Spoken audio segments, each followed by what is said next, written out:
তোমাদের সবার সেভাইন আসেক টিউটোরিয়াল চ্যানেলে স্বাগতম। তো দেখো, আজকে আমি তোমাদের সঙ্গে ডিসকাস করব উইংস অফ ফায়ার চ্যাপ্টারের এমসিকিউ। এর আগে আমি চ্যাপ্টারটা এক্সপ্লেন করে রেখেছি, তোমরা নিশ্চয়ই সম্পূর্ণ চ্যাপ্টারটা একবার বুঝে নিবে এই এমসিকিউটা দেখার আগে। তো ডেফিনেটলি আরো যদি এক্সট্রা দুই একটা কোশ্চেন এখানে ছুটে যায়, বাই চান্স বাদ পড়ে যায়, ওইখানে শিওর তোমরা কভার করে নিবে। কারণ এই চ্যাপ্টারে অনেক এমসিকিউ বনতে পারে এক্সামে, ডিফারেন্ট ওয়েতে বনবে। সো তোমরা সবগুলো পাওয়ার জন্য নিশ্চয়ই একবার চ্যাপ্টারটা বুঝে নিবে। তো চলো আমরা ওই এমসিকিউ গুলো ডিসকাস করা। প্রশ্ন হচ্ছে, who is the author of the story my childhood. এই যে এমসিকিউ কভার করছি, এটা প্রিভিয়াস ইয়ার প্রশ্ন, বিভিন্ন এক্সামে আসা, এগুলো আমি নিয়েছি এখানে। তো নিশ্চয়ই সম্পূর্ণ ভিডিও দেখলে তোমরা অনেক বেনিফিট হবে এখান থেকে। So, দেখো, who is the author of the story my childhood. My childhood চ্যাপ্টারের লেখককে তোমরা জানি, চ্যাপ্টার পড়েছিলাম, এটা একটা অটোবায়োগ্রাফি যেটা এপিজে আব্দুল কালাম লিখেছিলেন, কারণ তারই অটোবায়োগ্রাফি। এরপরে my childhood is an extract from which বুক, কোন বই থেকে এই লিখেছেন অটোবায়োগ্রাফিটা আব্দুল কালামে, এটা হবে উইংস অফ ফায়ার। এরপরে হোয়ার ওয়াজ আব্দুল কালাম বর্ন, আব্দুল কালামের জন্ম কোথায় হয়েছিল, এটা হবে আর্টস্টওয়াইল মাদ্রাস স্টেটের রামেশ্বরমে। সরি, এটা না, এটা রামেশ্বরম হবে, এটা না, রামেশ্বরম হবে। রামনাথপুরম তিনি পড়ার জন্য ডিস্ট্রিক্ট হেডকোয়ার্টারে গেছিলেন, কিন্তু এটা হবে রামেশ্বরম জন্ম বলেছে। এরপর দেখো, Rameswaram was situated in which state when Abdul Kalam was born. Rameswaram কোন স্টেটে ছিল যখন আব্দুল কালাম জন্ম হয়েছিল, তো এটা আমরা বইয়ে পেয়েছি আর্টস্টওয়াইল মাদ্রাস স্টেট, এখন যেটার নাম চেন্নাই। এরপর দেখো, আব্দুল কালাম বিলং টু এ দেশ, তো মানে তামিলনাড়ুই আর কি মাদ্রাস নাম ছিল ওইটাই। এরপরে আব্দুল কালাম বিলং টু এ, আব্দুল কালাম কি ফ্যামিলিতে বিলং করতেন বলছে বেসিক্যালি। এটা তোমরা পাঠ পড়লে নিশ্চয়ই তোমরা একদম ফট করে লাগিয়ে দিবে, এর জন্য বললাম পাঠটা বুঝে, এটা খুব জরুরি। পাঠ পড়ে থাকলে তোমাদের কোনো মিসিং হবে না, বড় প্রশ্নও বানিয়ে লিখতে পারো, ছোট প্রশ্ন তো মিস যাবেই না। সেটা হবে মিডল ক্লাস তামিল ফ্যামিলি। এরপর দেখো, what was Abdul Kalam's father's name, Abdul কালামের বাবার নাম কি ছিল, তো পাঠে পড়েছিলাম আমরা জৈনুল আবদিন। ঠিক আছে, এটা নম্বরটা হবে। এরপর দেখো, what was Kalam's mother name, Abdul কালামের মার নাম কি ছিল, এটা হবে আসিয়াম্মা। এরপরে despite having little formal education and wealth Kalam's father possessed, মানে যদিও কালামের বাবা কম মানে পড়াশোনা ছিল, ওয়েলথ টাকা পয়সা ছিল, কিন্তু তার বাবার কি পজেসড, কি জিনিসটা ছিল, অধিকৃত ছিলেন, কি কিসের অধিকারী ছিলেন তিনি, এটা হবে great innate wisdom and generosity of spirit, মানে বুদ্ধিমত্তা ছিল এবং খুব দয়ালু টাইপের ছিলেন। এরপরে what does the word innate mean, এখন ইনেট অর্থ কি, তুমি একটা ওয়ার্ড মিনিং পেয়েছি চ্যাপ্টার যখন পড়েছি, তো এটা হবে জন্মগত, যেটা ইনবর্ন। ঠিক আছে, ইনবর্ন কোয়ালিটি, এটাকে বলে ইনেট।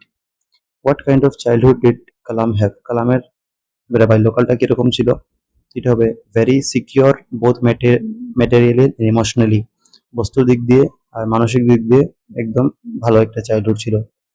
হোয়ার ওয়াজ কালামস অ্যানসেস্ট্রাল হাউস সিচুয়েটেড, যারা তার পূর্বজ মানে বংশগত হাউসটা কোথায় ছিল, পুরানো ঘরটা, এটা হবে রামেশ্বরমের মস্ক স্ট্রিটে, এটা হবে।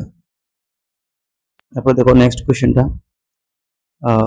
হোয়ার was when was Abdul Kalam's ancestral house build, তার পুরানো ঘরটা কখন কি দিয়ে বানানো হয়েছিল, বা হোয়েন কখন বানানো হয়েছিল, এটা হবে middle of the 19th century.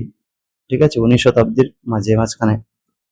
What material are used to construct Abdul Kalam ancestral house, কি পদার্থ দিয়ে, বস্তু দিয়ে বানানো হয়েছিল তার ঘরটা, এটা হবে লাইমস্টোন অ্যান্ড ব্রিক। তোমরা যদি পার্ট পাও না, তো এগুলো আরামসে করবে, যেভাবেই কোশ্চেন আসুক না কেন, এর জন্য পার্টটা খুব পড়া প্রয়োজনীয় কিন্তু। এরপরে দেখো, আর বোঝাটাও খালি পড়লে হয় না, তার মিনিংগুলো বুঝতে হয়। তো একজন যখন বলে দেয়, তুমি কানে শুনবে, যেমন আমি ভিডিওটা রেকর্ড করে রেখেছি, তুমি সুন্দরভাবে লাইন বাই লাইন দেখে নিবে একবার, তো জিনিসটা বুঝতে পারবে। তোমরা সময় পেলে নিশ্চয়ই দেখে নিবে। এবার দেখো, হোয়াট ডিড কালামস অস্ট্রিয়ার ফাদার অ্যাভয়েড, তো কালামের যারা অস্ট্রিয়ার ফাদার, যার পুরানা মানে তার মা বাবা যেগুলো ছিলেন, অস্ট্রিয়ার মানে কি, যে মানে অ্যাভয়েড করে লাক্সারি বা এগুলা, তো এটা কি করতেন, তো বলছেন হোয়াট কাইন্ড অফ থিং তার অস্ট্রিয়ার ফাদার অ্যাভয়েড, তার বাবা কি জিনিসগুলো অ্যাভয়েড করতেন, তো এটা হবে মানে ফালতু জিনিসগুলো দরকার নেই, এগুলো অ্যাভয়েড দূরে থাকতেন। এটা হবে ইন এসেন্সিয়াল কমফোর্টস অ্যান্ড লাক্সারিস, দরকার নেই এরকম আরাম আর লাক্সারি সুবিধা। তারপরে what did Kalam's father mother regularly do, তার মা রেগুলারলি কি করতেন, তো অনেক মানুষকে খাওয়াতেন, ঘরের পরিবারের মানুষের বাইরে ছাড়াও বেশি মানুষকে তিনি খাওয়াতেন। Fed many outsiders along with family. Which of the following best describes Kalam's father, কালামের বাবাকে কি বেশি ভালো ডেসক্রাইব করে, কোন অপশনটা, সেটা হবে তার বাবা ছিলেন সিম্পল, চালাক, wise, honest and self discipline. When did the second world war break out, দ্বিতীয় বিশ্বযুদ্ধ কখন হয়েছিল, আরম্ভ হয়েছিল 1939, ব্রেক আউট না আরম্ভ হওয়া। এরপর দেখো, how old was Kalam's when the second world war broke out, দ্বিতীয় বিশ্বযুদ্ধ শুরু হওয়ার সময় কালামের বছর কত ছিল, তার বয়স ছিল 8 বছর, 8 years. Which seeds suddenly become demanded in the market, কি সিডস এর বেশি ডিমান্ডটা বেড়ে গেছিল হঠাৎ করে বাজারে, এটা হবে ট্যামারিন্ড, তেঁতুলের বীচির। এরপরে where did Kalam sell the tamarind seeds, তেঁতুলের বীচি তিনি কোথায় বেশি বিক্রি করতেন, তো তিনি প্রভিশন শপ এটার মধ্যে বিক্রি করতেন। তারপরে how much did days collection, মানে ওয়ান ডে একদিনে কালেকশন কত পেতেন এটা বেচে, সেটা হবে 1 আনা। ঠিক আছে, 1 আনা মানে কত বলেছিলাম, তো 6 পয়সা। ঠিক আছে, 1 আনা মানে আমরা এটা পড়েছিলাম আগে। তারপরে দেখো who told Kalam stories about the war, কালামকে যুদ্ধের যেটা ছিল বিষয় কে বলেছিল এই গল্পগুলা, তো এটা তার কাজিন ছিল একদম, জালালউদ্দিন, যার নাম ছিল, এটা অপশন হবে এ, জালালউদ্দিন। এরপরে হোয়াট ওয়াজ দিনামণি, দিনামণি কি ছিল, এটা হবে নিউজ পেপার ছিল, তো এই নিউজ পেপার এটাই হবে। তারপরে দেখো who distributed newspaper in Rameswaram, রামেশ্বরমের নিউজ পেপার ডিস্ট্রিবিউট কে করতেন, তো এটা হবে শামসুদ্দিন। ঠিক আছে, এটা কাজিন ব্রাদার, ও এটা তার সিস্টার ইন ল ছিল। ঠিক আছে, ব্রাদার ইন ল ছিল, এই যে একটু আগে বললাম যেটা দিনামণি, জালালউদ্দিন। ঠিক আছে, এটা হবে নিউজ পেপার রামেশ্বরমে কে করতেন, তো এটা হবে, আচ্ছা ঠিকই আছে, না সেই করতো জালালউদ্দিন। ঠিক আছে, দুটো অপশন ঠিকই আছে। হ্যাঁ, না না, ডিস্ট্রিবিউট নিউজ পেপারটা আলাদা হবে, সরি সরি, হ্যাঁ ঠিক আছে, নিউজ পেপারটা শামসুদ্দিন হবে, ওইটা জালালউদ্দিন হতো। ঠিক আছে, কনফিউজ হবে না, আমি তোমাদেরকে একটু কনফিউজ করে দিয়েছিলাম, সরি। এটা হবে স্টোরিজ ওয়ারের বিষয়ে কে বলতো, জালালউদ্দিন। ঠিক আছে, তার যেটা ব্রাদার ইন ল, তার শালা। ঠিক আছে, আর এটা কি করতো, এটা হবে তার কাজিন শামসুদ্দিন, কাকাতো ভাই আর কি।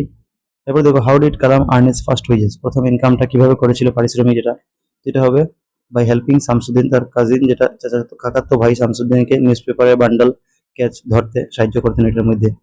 তারপরে why did the newspaper bundle have to be thrown for moving train, চলন্ত ট্রেন থেকে কিনা বান্ডল করে ফালানো হতো এগুলা নিউজ পেপারগুলা, কারণ রেলওয়ে স্টেশন যেটা ছিল রামেশ্বরম, এটা ক্লোজ হয়ে গেছিল। ঠিক আছে, তো এটাই হবে, আর ওয়ার রিলেটেড যুদ্ধের জন্য এটাই হবে। এরপরে what feeling did Kalam experience when he earned his own money for the first time, প্রথমবার যখন টাকা তিনি ইনকাম করেছিলেন নিজের কষ্ট করে, তখন কি অনুভব করলেন, তিনি গর্ব অনুভব করলেন, রাইট। এরপরে দেখো where were Kalam three close childhood friends, কে ছিল কালামের ক্লোজ চাইল্ডহুড ফ্রেন্ডস তিনটা, এটা হবে রামানন্দ শাস্ত্রী, এটা অরবিন্দন অ্যান্ড শিবপ্রকাশন। এরপরে Kalam's three close friends belong to, কি বিলং করতেন তারা, তো তিনজন ছিল অর্থোডক্স হিন্দু ব্রাহ্মণ ফ্যামিলির থেকে। তারপরে S children Kalam and his friend, মানে শিশুকালের মতো বাচ্চা হিসাবে তারা কালাম আর তার বন্ধুগুলা কি করতো, তো এটা হবে felt no difference among themselves because of religion difference, ধর্মের জন্য তারা কোনো ভেদাভেদ মনে করতেন না একজন আরেকজনের থেকে। Ramanuja Shastri was the son of, কার সন ছিলেন, তো লক্ষ্মণ শাস্ত্রী, যে হেড বিটস ছিল রামেশ্বরম টেম্পলের। লক্ষ্মণ শাস্ত্রী ওয়াজ দ্য, লক্ষ্মণ শাস্ত্রী কি ছিল, সেটা হবে high priest of the Rameswaram temple. What did Aravind later do, Aravindan পরে গিয়ে কি করতো, বা প্রশ্ন অন্য আসতে পারে যে what profession did Aravindan take after growing up, বড় হওয়ার পরে অরবিন্দন কি কাজ করা আরম্ভ করলো, তো এটা হবে arrange transport for visiting pilgrimage, যা তীর্থযাত্রীদের জন্য গাড়ির ব্যবস্থা করে দিত। তারপরে what did Siva Prakasan later become, তার অন্য বন্ধু শিবা প্রকাশন পরে গিয়ে কি হয়েছিল, এটা অপশনগুলো থেকে কারেক্ট অপশন হবে ক্যাটারিং কন্ট্রাক্টর।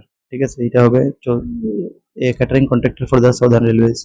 তারপরে which of the following statements are correct, কোন স্টেটমেন্টটা কারেক্ট, এরকমও কোশ্চেন কিন্তু এক্সামে আসছে, 2-3টা স্টেটমেন্ট দিয়ে দিবে, তুমি যদি পাঠ পড়ে থাকো তখনই বুঝবে, এর জন্য পাঠ পড়াটা বললাম ইম্পর্টেন্ট। এটা হবে তোমরা যদি পড়ো, তো 1 নম্বরটা কারেক্ট আছে, কালাম ওয়াজ এ মুসলিম, ঠিক আছে। তারপরে হিজ ক্লোজ ফ্রেন্ডস আর অর্থোডক্স হিন্দু ব্রাহ্মণ, এটাও ঠিক আছে। দে ফেল্ট রিলিজিয়াস ডিফারেন্স প্রিভেন্টেড দেয়ার ফ্রেন্ডশিপ, তাদের বন্ধুকে এটা বাধা দিয়েছিল তাদের রিলিজিয়াস ডিফারেন্সের জন্য বন্ধুত্ব, এটা ভুল, তো 1 আর 2 কারেক্ট হবে, এর মানে অপশন নম্বর সি কারেক্ট হয়ে যাবে এখানে। তারপর দেখো consider the following statement about Kalam family, কালামের পরিবার বিষয়ে স্টেটমেন্ট জিজ্ঞেস করছে, বলছে his father had little formal education, তার বাবা একটু কম মানে পড়াশোনা ছিল, লিটিল ফর্মাল, তো এটা ঠিকই আছে। এরপরে his father possessed great init wisdom, তার বাবার মধ্যে খুব একটা জন্মগত গুণ ছিল, কোয়ালিটি, ঠিক আছে। His mother was unwilling to feed outsider, তার মা বাইরের মানুষকে খাওয়াতে আনউইলিং মানে অপছন্দ করতেন, মানে খাওয়াতেন না, এটা ভুল আছে। এখানে 1 আর 2 কারেক্ট হবে, তো অপশন নাম্বার এ হয়ে যাবে। এরপরে which of the following statements about Kalam childhood is are correct, তো কালামের বাল্যকাল সম্বন্ধে কোন বাক্যগুলি শুদ্ধ বা কোনটি শুদ্ধ, মানে একটা শুদ্ধ হতে পারে, দুইটা হতে পারে, বেশি হতে পারে। তো দেখো option, he was short and had rather understanding looks, এটা পাঠে পড়েছি যে দেখতে একটু বাট্টি ছিল, লুকসটা একটু অন্য টাইপের, তার মা বাবা তো লম্বা ছিলেন কিন্তু সে বাট্টি ছিল, ঠিক আছে, একটু আলাদা। His parents were tall and handsome, এটাও ঠিক আছে। His childhood was insecure because of poverty, এটা ভুল আছে। যেখানে 1 and 2 শুদ্ধ হবে, আবার option number C number correct হবে, ঠিক আছে। এখন আমার অপশনগুলো কিন্তু 1 2 বেশিরভাগ শুদ্ধ, মানে তোমারটাও এক্সামে এরকম থাকবে এরকম কথা না। এক্সামে তো তোমাকে একটা নমুনা দেখিয়ে দিলাম যেরকম কোশ্চেন থাকতে পারে, ঠিক আছে। তো এর জন্য পাঠটা সমস্ত পড়া খুবই জরুরি আজকালের যেটা প্যাটার্ন হচ্ছে এক্সামের। এরপর দেখো next, in which standard was Kalam when the new teacher came, নতুন টিচার আসলো তখন কালাম কি ক্লাসে পড়তো? 5th standard. তারপরে what identified Kalam as a Muslim, কালামকে মুসলিম হিসাবে কি জিনিসটা আলাদা করতো সবের থেকে? তো হিজ ক্যাপ, সে যে টুপি পরতো। Why did the new teacher ask Kalam to move to the back bench, পিছনের বেঞ্চে কিসের জন্য বসতে বললো নিউ টিচার? যেটা হবে, the teacher objected to a Muslim boy sitting beside Hindu priest's son, যে একজন ব্রাহ্মণ হিন্দুর সামনে কিভাবে একজন মুসলিম ছেলে বসবে এটা নিয়ে আপত্তি করলেন, এর জন্য তিনি তাকে পিছনে বেঞ্চে বসতে বললেন। এরপরে how did Ramanujar Shastri react when Kalam was move to the back bench by the teacher, রামানুজার শাস্ত্রীর রিয়াকশনটা কি ছিল যখন আব্দুল কালাম পিছনে চলে গেলেন তার টিচার তাকে বললো যখন নিয়ে পিছনে বসতে? এটা হবে, হি বিকেম ভেরি স্যাড, খুব দুঃখিত এবং ডাউনকোস্ট হয়ে গেল, দুঃখিত হয়ে গেল। এরপর দেখুন, হু কনফ্রন্টেড দ্য নিউ টিচার, মানে নতুন টিচারকে কে সামনাসামনি কথা বলেছিলেন যে এরকম করবে না, এরকম করা ঠিক না, ঠিক আছে। তো এটা হবে ওই রামানুজার শাস্ত্রী বাবা পাকশি লক্ষ্মণা শাস্ত্রী, এটা অপশন নম্বর সি হবে। এরপরে দেখো, what did Lakshmana Shastri oppose, Lakshmana Shastri কিসের বিরোধিতা করেছিলেন? তো এটা হবে social inequality and communal intolerance, যে সমাজে ইনইকুয়ালিটি মানে কি, মানে যে সমানান্তর ভাবটা নেই, কেন এরকম করছো বাচ্চাদের মধ্যে, এবং কমিউনাল ইন্টলারেন্স আর ধর্মগত সম্পর্কতাটাকে তুমি কেন হারাচ্ছ। এরপর দেখো, what did Lakshman Shastri demanded from the teacher, teacher থেকে লক্ষ্মণ শাস্ত্রী কি ডিমান্ড করেছিল? তো ক্ষমা চাইতে বলেছিল বাচ্চাদেরকে, নাইলে সঙ্গে সঙ্গে এই আইল্যান্ড রামেশ্বরম আইল্যান্ড ছাড়তে বলেছিল, অপশন নম্বর বি হবে, that apologises to leave the school or island. Siva Subramaniam Iyer Kalam, Siva Subramaniam Kalam Iyer কে ছিলেন? তো অবভিয়াসলি টিচার ছিলেন, কিন্তু সায়েন্স টিচার ছিলেন, তো এটা হবে science teacher. Although he was an orthodox ব্রাহ্মণ, আইয়ার ওয়াজ, যদিও অর্থোডক্স একজন ব্রাহ্মণ ছিলেন, একজন ঘোড়া একজন ব্রাহ্মণ ছিলেন, কিন্তু আইয়ার কি ছিলেন? এটা হবে something something of a rebel, মানে তিনি এই বিরোধিতা ছিলেন এগুলো জিনিসের। তারপরে দেখো, what did Iyer try to break, Iyer কি জিনিসটা ভাঙতে চেয়েছিলেন ব্যারিয়ারটা? এটা হবে সোশ্যাল ব্যারিয়ার। এরপরে দেখো, what did Iyer want Kalam to become, Iyer কালামকে কি হিসাবে দেখতে চেয়েছিলেন? এটা অপশনটা কি হবে দেখো, এটা হবে ইকুয়াল টু হাইলি এডুকেটেড হলো বিগ সিটিজ, বড় বড় শহরের যারা বাচ্চারা হাইলি এডুকেটেড এরকম দেখতে চান। Why did Iyer wife initially refuses to serve Kalam, প্রথম দিকে আইয়ারের ওয়াইফ, তার সায়েন্স টিচার মানে শিবাসন আইয়ারের ওয়াইফ যিনি, তিনি কালামকে খাবার মানে সার্ভ করতে কেন মানা করেছিলেন, ঠিক আছে, খেতে দেওয়ার জন্য কেন মানা করেছিলেন? এটা হবে, she considered her kitchen ritually pure, তার কিচেনকে তিনি ধর্মগতভাবে খুব শুদ্ধ মনে করতেন, এবং অবজেক্টিভ মুসলিম বয় সিটিং দেয়ার, আর একজন মুসলিম ছেলে কিভাবে সেখানে ঢুকে যাবে এটা হিসাবে। তারপরে how did Iyer react to his wife's refusal, Iyer তার ওয়াইফ যখন না করলেন খাওয়া দাওয়ার জন্য, দিবেন না, তিনি সার্ভ করবেন না, তখন তার জামাই মানে শিবাচরণ আইয়ার কি রিয়াকশন দিলেন? এটা হবে, সে কি গরম হয়ে গেছিল নাকি অ্যাংরি হয়েছিল, রাগ হয়েছিল না? তারপরে হিক সার্ভড কালাম, তিনি নিজেই হাতে গিয়ে কালামকে খেতে দিয়েছিলেন, এটা হবে কারেক্ট। তারপরে what happened the following week, মানে নেক্সট উইকে কি হয়েছিল? নেক্সট উইকে তিনি আবার যখন নিমন্ত্রণ করেছিলেন কালামকে, কালাম একটু হেজিটেট করেছিল, কিন্তু পরে, ঠিক আছে, তো আইয়ারের ওয়াইফ নিজে তাকে খাওয়া কিচেনে নিয়ে গেছিল ধরে হাত ধরে, ওইটাই কালামকে into the kitchen and served him food himself, নিজে খাওয়া দিয়েছিল। Which qualities did Kalam inherit from his father, তার বাবা থেকে কালাম কি কি গুণ পেয়েছিল? এটা হবে honesty and discipline, self discipline. Which qualities did Kalam inherit from the mother, তার মা থেকে কি কোয়ালিটি পেয়েছিল? যেটা হবে faith in goodness and keep deep kindness. এরপর দেখো, what does the chapter mainly highlight through Kalam childhood experience, তো এই চ্যাপ্টারটা মেইনলি কালামের যেটা বাল্যকালের যেটা এক্সপিরিয়েন্স আছে সেটা থেকে কি জিনিসটা হাইলাইট করতে চেয়েছে, মানে দেখাতে চেয়েছে?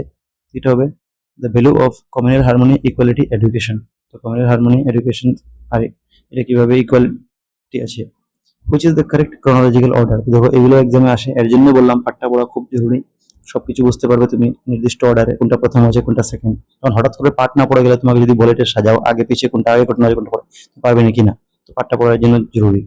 দেখো what is the correct chronological order, তো কারেক্ট ক্রোনোলজিক্যাল অর্ডারটা আমরা লাগাবো, ক্রোনোলজিক্যাল অর্ডার মানে যেটা আগে ঘটেছে এটা আগে লিখবো, যেটা পরে এটা পরে, তোমরা চারটা স্টেটমেন্ট পড়ে বুঝতে লাগবে, পাঠ যদি পড়ে রেখেছি আমরা তখন বুঝে যাবো। তো এটা হবে, দেখো কালাম কালেক্টেড ট্যামারিন্ড সিডস, এটা তো আগের দিয়ে ঘটেছে, ট্যামারিন্ড সিডস কালেক্ট করলো, ই হেল্প সামারুদ্দিন উইথ নিউজ পেপার সঙ্গে হেল্প করলো, এটার পরে এটা আসছে ঠিকই আছে, মানে এটা আগে আসবে, কিন্তু পরের গুলো দেখি, the new teacher moved him to the back bench. হ্যাঁ, নো, এটাও ঠিক আছে। তারপরে আইআর ইনভাইট ফর মি, এটা লাস্টের দিকে ইনভাইট করলো। এখানে সিরিয়াল হবে 1 2 3 4, কারণ এগুলো সিরিয়ালে ঘটেছে। এখানে বি নম্বরটা কারেক্ট হয়ে যাবে 1 2 3 4।